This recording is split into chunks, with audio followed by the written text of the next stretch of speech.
ஆண்டவருடைய நாமம் மகிமைப்படுவதாக. அன்பானவர்களே, இன்றைய வார்த்தைக்கு உங்களை அன்புடன் வரவேற்கிறேன். இன்றைய தியானத்துக்காக லூக்காஸ் விசேஷம் 15வது அதிகாரம் 20வது வசனத்தை வாசிக்க கேட்போம். எழுந்து புறப்பட்டு தன் தகப்பனிடத்தில் வந்தான். அவன் தூரத்தில் வரும்போதே அவனுடைய தகப்பன் அவனை கண்டு மனதுருகி ஓடி அவன் கழுத்தை கட்டிக்கொண்டு அவனை முத்தம் செய்தான்.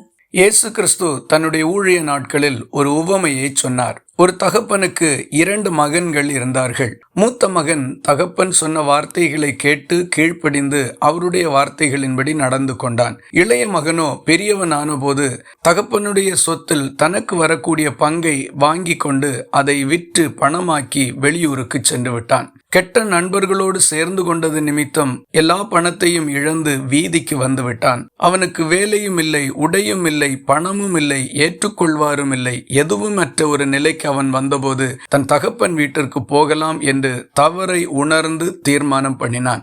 அவன் காலதாமதம் பண்ணாமல் தகப்பன் வீட்டிற்கு உடனே புறப்பட்டு சென்றான். இந்த காலை வேளையில் இந்த வேத வசனத்தின் மூலமாய் கர்த்தர் நமக்கு கொடுக்கின்ற ஆலோசனை என்னவென்றால், உங்கள் வாழ்க்கையின் காரியங்களை நீங்கள் உணர்ந்து கொண்டிருக்கிறீர்கள். காலதாமதம் பண்ணாமல் சீக்கிரமாக நீங்கள் எழும்பி செயல்பட வேண்டியது அவசியமாயிருக்கின்றது.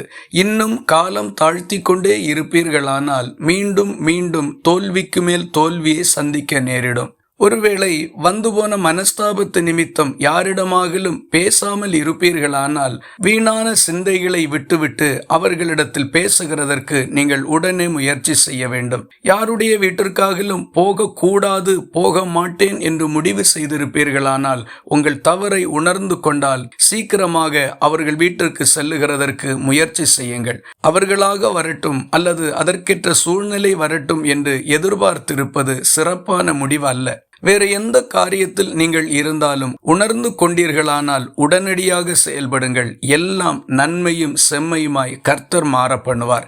பயப்படுகிறது போலவும் சந்தேகப்படுகிறது போலவும் எதுவும் நடக்கப் போகிறதில்லை. கர்த்தர் உங்களோடு இருக்கிறார். எல்லாம் நன்மையாய் முடியும். இந்த வார்த்தைகள் இந்த நாள் முழுவதும் உங்களுக்கு ஒரு ஆசீர்வாதமாய் இருப்பதாக. ஜெபிக்கலாமா? எங்களை நேசிக்கிற அன்பு நிறைந்த நல்ல ஆண்டவரே, நாங்கள் உம்மை நன்றியோடு துதிக்கிறோம். இந்த காலை வேளையில் எங்களை எழுந்து புறப்படச் செய்கிறதற்காக, நீர் எங்களை சந்தித்திருக்கிறதற்காக உமக்கு ஸ்தோத்திரம். தவறை உணர்ந்து கொண்டும் அல்லது செய்ய வேண்டிய காரியம் இன்னதென்று தெரிய வந்தும் காலம் தாழ்த்தி கொண்டே இருக்காமல் சீக்கிரமாய் செயல்படும்படி கர்த்தர் உதவி செய்தருளும். ஜெபத்தை கேட்டதற்காக ஸ்தோத்திரம். இயேசு கிறிஸ்து மூலம் வேண்டிக் கொள்கிறோம் எங்கள் அன்புள்ள நல்ல பிதாவே, ஆமேன். கர்த்தர் தாமே உங்களை ஆசீர்வதிப்பாராக.